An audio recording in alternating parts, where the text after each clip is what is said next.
Badan Pusat Statistik Sumatera Selatan mencatat, sepanjang Mei 2023, provinsi ini mengalami deflasi 0,04%.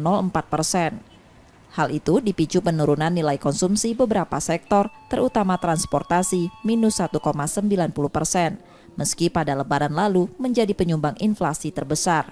Disusul perlengkapan dan pengeluaran rumah tangga minus 0,03%. Menurut BPS Sumsel, penurunan sektor transportasi dikhawatirkan akan berimbas pada sektor pariwisata dan lainnya. Meski membawa tren positif ke beberapa komoditas, adanya gejolak harga dalam waktu bersamaan, seperti harga cabai merah minus 0,119% dan daging 0,009%.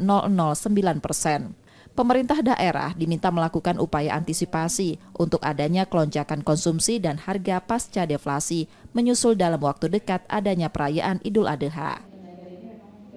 Nah, jadi agregasinya karena kota Palembang punya share yang lebih tinggi, sehingga walaupun nilai deflasinya itu hanya 0,05, tapi berhasil menarik inflasi untuk Sumatera Selatan. Jadi Sumatera Selatan agregasinya itu sebesar 0,04, deflasi 0,04%. Ini transportasi cukup tinggi nih turunannya, 1,9%.